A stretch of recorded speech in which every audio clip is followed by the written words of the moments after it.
Buonasera Sindaco, siamo con il sindaco di Palma di Montechiaro, Stefano Castellino. Bene, continuiamo questa nostra serie di interviste, intervistando appunto il primo cittadino di Palma. Ecco, sindaco, come va? Una impressione generale di questo momento che si sta vivendo prima di addentrarci meglio nel dettaglio delle domande che le farò.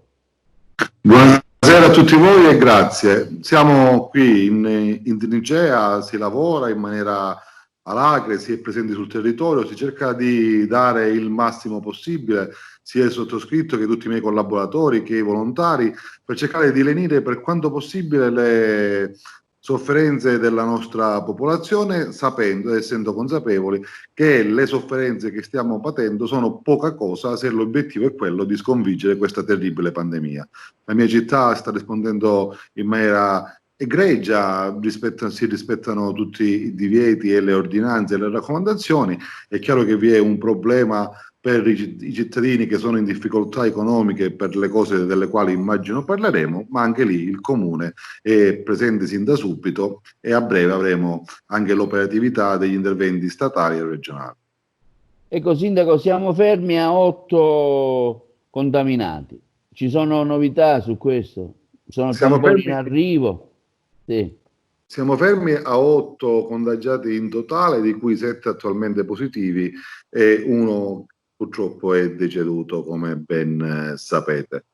In realtà aspettiamo l'esito di diversi tamponi, alcuni dei quali sono arrivati, abbiamo superato credo quota 50-55 di tamponi negativi e questo è comunque un risultato positivo e degno di attenzione, ma siamo in attesa di diversi tamponi, capiamo il fatto che l'ASP sia chiaramente oberata di un lavoro in mezzo e che per ora i laboratori in essere sono pochi e quindi vi è un ritardo che speriamo si possa accorciare il più possibile, stando il fatto che prima si interviene, più alte sono le possibilità di confinare questa pandemia. Quindi siamo a 8, ma in attesa di diversi ancora tamponi. Ecco, quanto tamponi ancora si deve sapere l'esito? Almeno aspettiamo una decina di tamponi per avere l'esito, altri ne verranno effettuati stante l'ordinanza del Presidente della Regione a chi termina la quarantena, altri ancora perché la dottoressa Mangione, che sta svolgendo un lavoro egregio per la quale per il quale lavoro mi voglio complimentare con lei, con tutta l'ASP, dottoressa Bosco e quanti altri collaborano in questo momento, a volte individuano situazioni nella loro indagine epidemiologica importante, quindi oltre a quelli per effetto dell'ordinanza abbiamo diversi tamponi ancora in attesa di esito, sia per lo studio degli 8 positivi, ma anche per ragioni ancora contingenti, stante il fatto che si registrano ancora arrivi nella nostra città. Ecco, in quarantena avete persone in quarantena? Sì, più di un centinaio. Più di un centinaio. Ecco. E c'è un... In isolamento o fiduciario. In quarantena abbiamo le persone che sono per norma in quarantena. ecco, c'è un numero, mi puoi dare un numero, non so, sapete, Intorno a 12-13 persone in quarantena. Ah, ho capito. Senti, sindaco, ecco, È diversa dall'isolamento sì, volontario, sì. come ben sai. Sì, sì. Ecco, poco fa vi ho visto che stavate preparando i pacchi, tutti al lavoro. Sono i fondi che arrivano dal bonus che vi ha dato lo Stato o quelli della Regione? Nell'uno e nell'altro. E nell'altro. Bene. Sono fondi comunali, perché il comune ha stanziato sin da subito dei fondi prevedendo quello che potesse accadere da lì a poco, quindi lo rivendichiamo con orgoglio, ma con l'umiltà di aver fatto semplicemente il nostro dovere. E in più, cosa importantissima, grazie alle donazioni di moltissimi miei concittadini, sia residenti a Palma, ma che anche dall'estero aiutano la loro terra e che hanno donato sia nel conto corrente dedicato, sia facendo arrivare direttamente delle entrate alimentari, e ciò ci consente di poter assistere i meno fortunati o chi con questa pandemia è diventato meno fortunato, perché questo è un aspetto che non va sicuramente sottovalutato. Il governo Conte ha già accreditato nelle casse del comune la quota della nostra città, è già online il modulo per le richieste dei cittadini e il modulo per le attività per registrarsi, e a breve anche quell'altro strumento sarà operativo, come sarà operativo lo strumento della regione. Ma nelle more siamo riusciti a lenire queste sofferenze grazie, ripeto, ai fondi comunali e grazie al lavoro dei volontari e di chi ha donato. Un passaggio particolare, me lo consentirai, ai miei collaboratori e ai volontari della protezione civile del gruppo comunale, dei Falchi, della Misericordia e della Croce Rossa. Ecco, so che anche la Fidapa si è mobilitata insieme al comune, avete comprato anche un ventilatore polmonare per l'ospedale di Licata. Questa è un'altra iniziativa meravigliosa, della quale andiamo orgogliosi, e ringrazio fortemente la Fidapa e tutte le socie di questa importantissima associazione, che anche ieri ha donato delle derrate alimentari a questo comune, dalla presidente Vinci Guerra alla dottoressa Pace a Marilena Vaccaro. Erano dei fondi che si erano raccolti durante Viva Vittoria, ricorderai, nel 2018, progetto seguito dal past president Marilena Vaccaro e dall'allora assessore Angela Rinollo, oggi mia collaboratrice, e che doveva destinarsi a delle donne in difficoltà.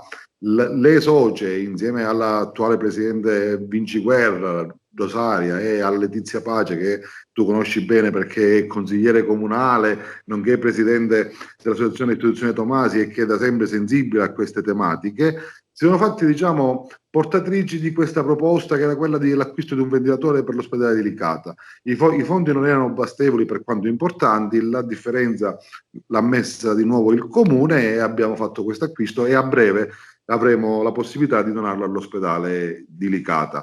Questa iniziativa si somma al fatto che abbiamo dato anche da mangiare, tempi che pensavamo non dovessero mai più tornare, a 2500 anime, e stiamo per iniziare il secondo turno. Come puoi ben vedere, Palma ancora una volta dimostra di essere una grande comunità, e io ho l'orgoglio di rappresentarla.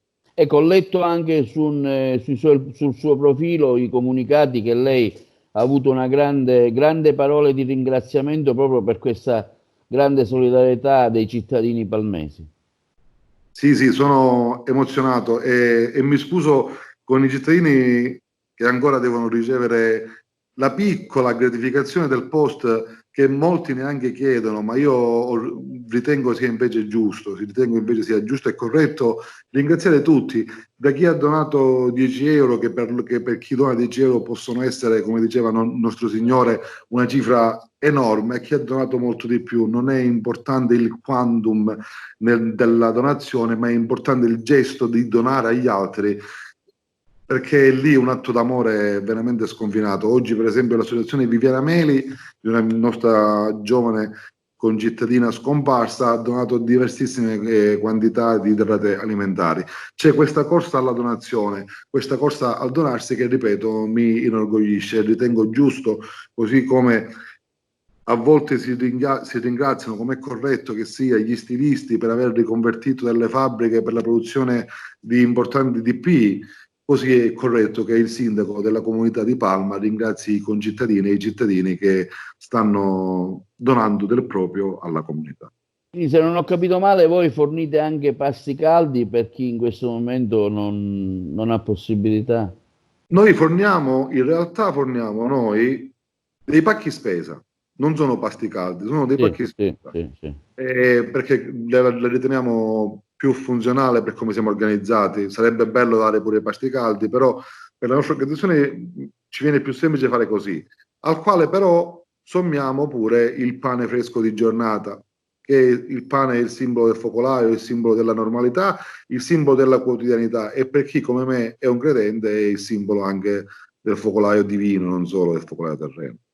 Sindaco, faccio un passo indietro, una domanda che volevo fare poco fa. Ecco, tra le persone che scomparse, l'unica è stato il dottore Vella, insomma una personalità, una persona molto conosciuta. Questo, diciamo, ho visto che l'ha colpita particolarmente nel suo messaggio che ha fatto, ma ha colpito anche un po' l'opinione pubblica provinciale, perché dottore Vella era una persona che è impegnato nella politica, impegnato nel suo lavoro, ero un medico del lavoro, insomma è stata una grave perdita per il comune di Palma.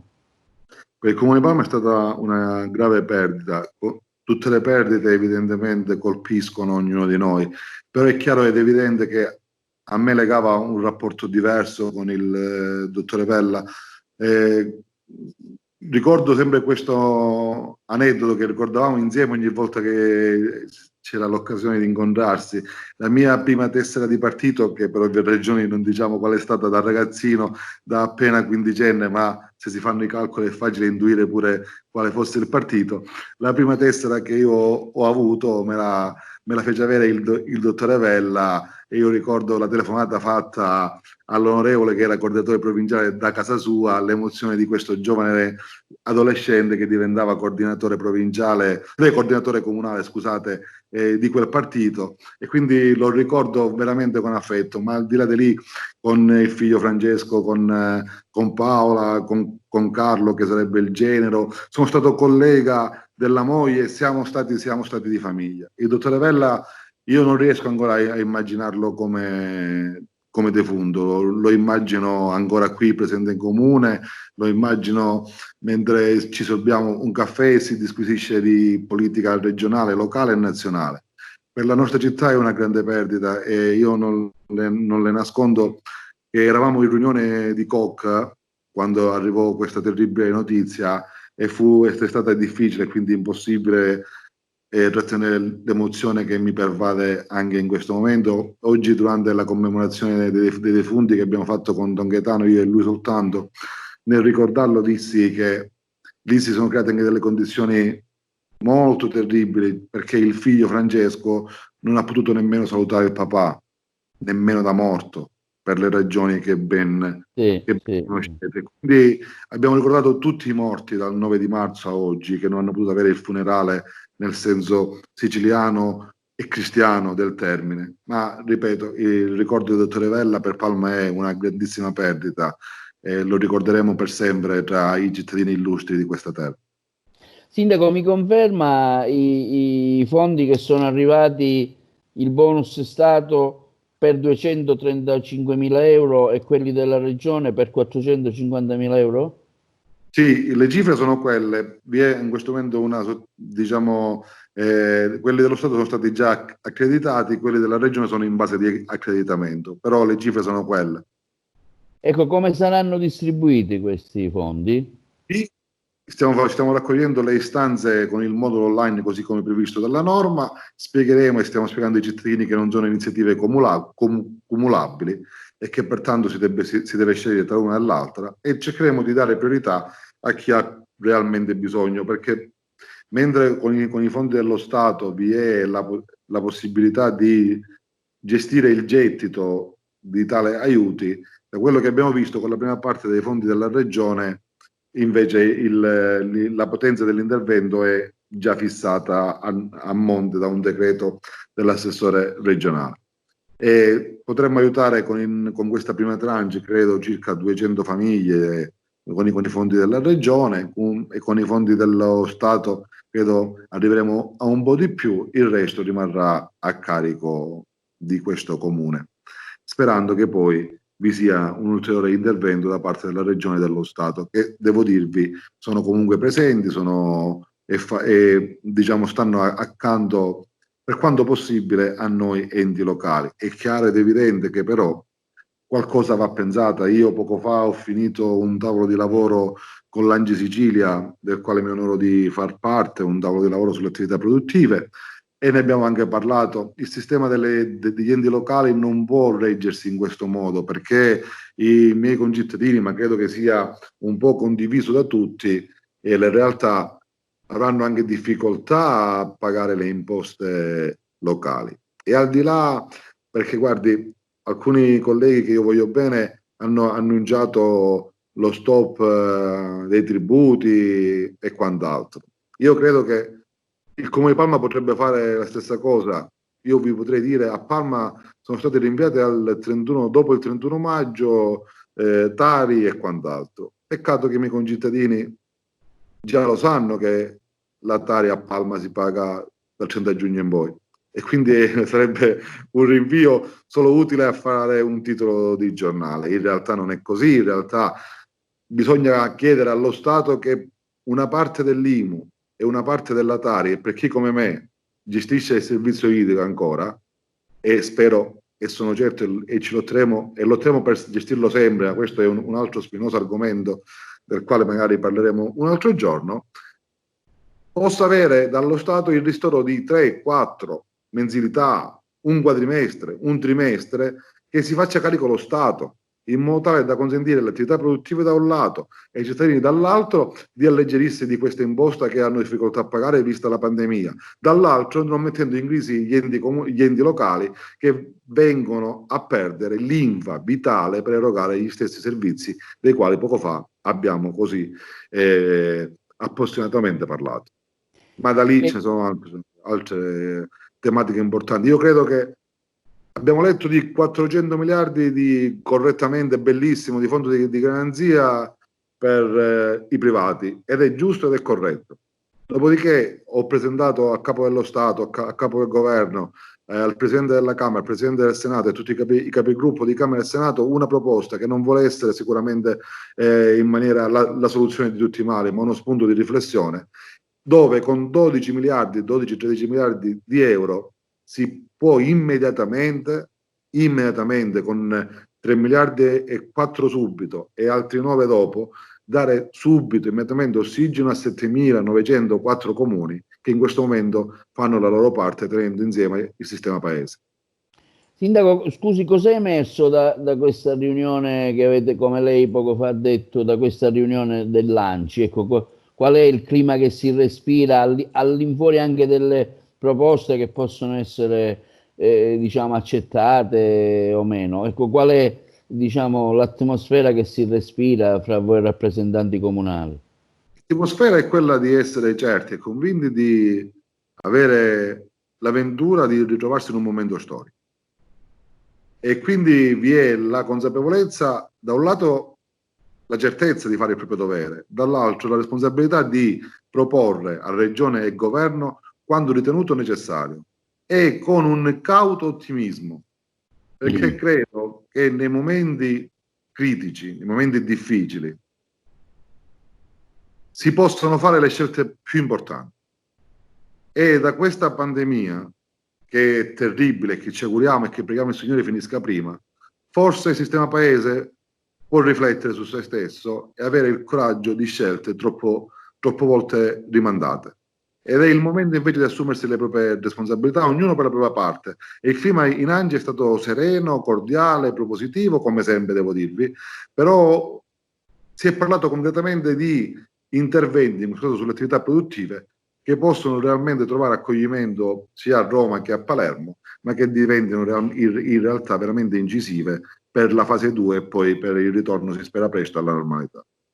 Ecco, si sta parlando, secondo me, poi deve sapere anche il suo punto di vista, troppo, diciamo, frequentemente di tornare alla normalità, però leggo questi dati, glieli anticipo, arrivati ora in questo momento da parte della regione siciliana, su 2000, praticamente siamo a 2580 tamponi effettuati, ce ne sono 62 positivi, insomma i dati ancora non sono poi così tranquilli, vediamo che costantemente ogni giorno arrivano i numeri, insomma aumentano i casi positivi, anche ieri abbiamo visto Sciacca aumentare di altri 3 unità, Porto Empedocle, insomma secondo me ci vuole un cauto ottimismo, ecco. Lei cosa pensa?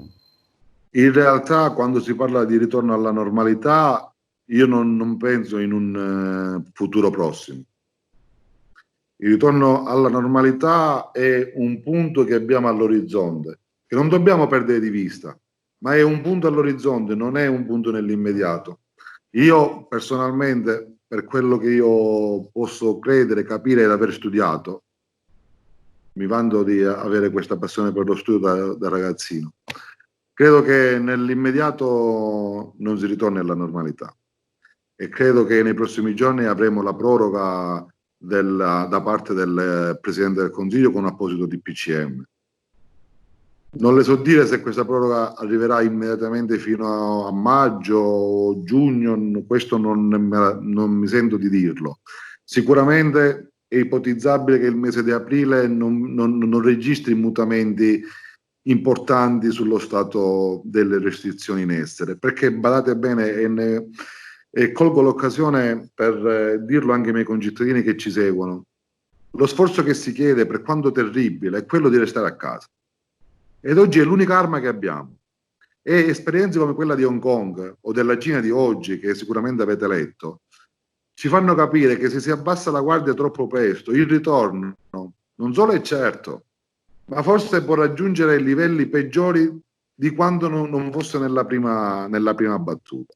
Pertanto l'ottimismo di ritorno alla normalità deve esserci, ma come orizzonte e non nell'immediato. Nell'immediato, anzi, proprio nell'approssimarsi di Pasqua e Pasquetta, lunedì dell'Angelo, dobbiamo restare a casa, non saranno tollerati in nessun modo atti sconsiderati di menefreghismo o di organizzazione, pseudo-organizzazione di riunioni o assembramenti. Perché se si abbassa la guardia in questo momento, perdiamo la guerra, e la guerra non la possiamo perdere. Lei ha questa sensazione che ci possono essere, diciamo, fughe in avanti da parte dei cittadini, considerando la Pasqua e la Pasquetta? Lei mi conosce e sa che non ho molti peli sulla lingua, diciamo, ho avuto sempre questo difetto pregio. Io credo che molti professori universitari in questa fase troppo spesso rincorrono il titolo sul giornale, ed è una cosa che a me non sta piacendo. Ho letto, credo, da stamattina a oggi 4-5 articoli su testate nazionali di professori universitari luminari per i quali ho il massimo rispetto, che davano date diverse, come se fossimo di fronte a dei bookmakers che devono scommettere sull'esito di una partita. Questo, dal mio umile punto di vista, lo ritengo intollerabile, perché non siamo in piena emergenza nazionale. Pertanto gli studi vanno fatti, le previsioni. Certo, è auspicabile che si studi il vaccino, come credo già, come sono certo si stia facendo, così come è interessante vedere le previsioni di questo dipartimento. Vi dico, ho visto pure una previsione di un dipartimento di economia, che ho letto con interesse. Credo la loro previsione fosse di carattere statistico, immagino, e non medico-scientifico, perché tale non potrebbe essere mai, che sosteneva che in Sicilia il picco non ci sarà mai. Non lo so, non glielo so dire. Io sono un sindaco e un umile ingegnere, non mi avventuro in tali previsioni. È chiaro però che in questa fase, senza voler agitare lo spauracchio della censura, è chiaro che se si dice il professore universitario Pinco Pallo dichiara che siamo quasi fuori dall'emergenza, poi abbiamo noi poi difficoltà come sindaci a far rimanere le persone a casa, e quindi temo che qualche titolo in meno e un po' di senso di responsabilità in più da parte di taluni illustrissimi professori universitari sia doveroso. Quindi, per essere chiari, non lo dice un professore universitario, ma sono un umile sindaco, ma mi attengo a quello che dice il governo nazionale e il governo regionale, l'Organizzazione Mondiale della Sanità e il comitato di esperti. Stiamo lavorando bene. La Sicilia, credo, meglio di altre regioni, manteniamo la quarantena e l'isolamento. Non molliamo, non abbassiamo la guardia. Un errore in questo momento sarebbe imperdonabile, e quindi teniamo alta la tensione.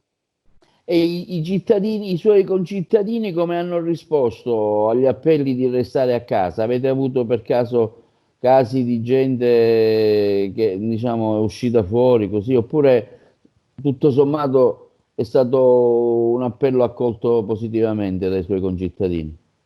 Tutto sommato funziona bene. Vi è un punto di criticità la mattina, ma stando il fatto che io, come il collega di Ribera e tanti altri, il pomeriggio abbiamo chiuso tutto quello che non è alimentare o farmacia, e quindi è chiaro ed evidente che la mattina un minimo in più si crea. Percentualmente abbiamo avuto pure noi delle segnalazioni, delle denunce, dei verbali, quello è nelle umane cose, perché siamo 23.000 abitanti e quindi il cretino di turno lo si trova anche Sì. qui. Però nella gran parte della mia popolazione non solo, vi dico, rispettano il divieto, ma vi è una consapevolezza e un senso civico che mi rende orgoglioso. E se me lo consente, un passaggio. Il sindaco spesso è anche qui per avere una parola di conforto nei confronti di chi chiamano, perché io sono al comune credo 20 ore al giorno, lei mi conosce da tempo, anche in tempi normali le ore erano leggermente di meno, ma non tanto. Quindi siamo qui a dare affetto a tutti, però io li voglio ringraziare invece, perché non lo faccio quasi mai di persona, ma ne approfitto, per l'affetto che loro stanno tributando alla mia umile persona e al mio umile servizio che sto facendo. E vi posso garantire che è davvero emozionante leggere alcuni messaggi o alcune telefonate, ma non lo faccio per piaggeria. Vi posso dire grazie, grazie veramente per come la mia città si sta comportando e per l'affetto che mostra nei confronti del suo sindaco. Anche i suoi collaboratori, la sua giunta, i consiglieri comunali. Siamo una grande squadra. Siamo una grande squadra. Io ringrazio i consiglieri comunali tutti, maggioranza e opposizione. La mia maggioranza perché non mi ha fatto mai mancare il sostegno e l'opposizione per lo spirito di collaborazione. La mia giunta che asseconda e consiglia questo loro sindaco così spesso molto istintivo e i miei collaboratori con i quali condivido gran parte della giornata e che con me sono sul campo senza lesinare sforzi. Ma vi ripeto, un ringraziamento ancora più forte ai volontari. Ai volontari. Ieri io ho un dirigente che non è di Palma, che ha vinto un 110 e quindi viene da fuori e si stupiva del fatto di vedere tanti ragazzi volontari con tutti i DPI di protezione a lavorare gratuitamente. Ho detto, questi sono i volontari di Palma, questo è il cuore di Palma, così come i miei collaboratori in questa fase sono qui in maniera gratuita perché abbiamo ritenuto e hanno ritenuto di non dover percepire nessun tipo di contratto, nessun tipo di indennità, nessun tipo di rimborso, perché lo fanno per l'amore del progetto e soprattutto per l'amore di Palma di Montechiaro. A loro, ai volontari, ai consiglieri comunali tutti, alla maggioranza e alla mia giunta il mio ringraziamento più grande. Sindaco, ecco, ci abbiamo verso la conclusione di questa nostra intervista. Un'ultime due domande vorrei farle. Ecco, ho letto sempre tra i comunicati stampa che arrivano sempre puntuali, devo dire, che anticipano sempre le notizie, quello che nonostante in questo periodo avete aggiudicato dei lavori, delle gare pubbliche per circa 3 milioni di euro, ecco, se non ho letto male. Sì, sì, ed è questo il concetto di poco fa dell'orizzonte. Da una parte si affronta la pandemia e l'emergenza, dall'altra parte si continua a lavorare per il domani, per il futuro. E lì devo dire che io ho dei dipendenti comunali fantastici, che non si sono fermati nemmeno un attimo. Abbiamo aggiudicato e stiamo aggiudicando lavori per quasi 4 milioni di euro rispetto al comitato di cui parliamo e questi lavori partiranno appena finisce questa terribile pandemia. Continuiamo a presentare progetti, continuiamo a progettare e a lavorare, a programmare per queste città, perché il domani ci sarà e Palma, come è pronta in questa emergenza, deve essere pronta ad affrontare il domani. Consentimi con l'occasione un deferente e affettuoso ringraziamento a Sua Eccellenza il Prefetto Caputo che ci lascia e va a dirigere l'importante prefettura di Varese per il lavoro svolto e per quello che ha fatto in questi anni e un benvenuto al nuovo prefetto che speriamo di incontrare presto e di accogliere nella nostra terra. Siamo qui, come siamo stati vicini, come abbiamo avuto l'aiuto di Sua Eccellenza il Prefetto Caputo, siamo convinti e siamo certi di accogliere in questa nostra terra agrigentina il nuovo prefetto, che peraltro è una donna. Ecco, un'ultima domanda, in vista della Pasqua e della Pasquetta, farete delle particolari ordinanze, un particolare controllo? Come vi organizzerete con le forze dell'ordine, col corpo municipale per evitare, diciamo, che magari possono essere delle persone che vogliono andare al mare, in campagna, ecco, dopodiché la ringrazio. Il questore, la signora questore, già io mi sono sentito con il commissario, il dottor Amato del commissariato di Palma, già è in fase di studio diversi interventi di controllo sul territorio e siamo in buonissime mani perché la Polizia di Stato, così come i Carabinieri, fanno un lavoro eccellente e magnifico.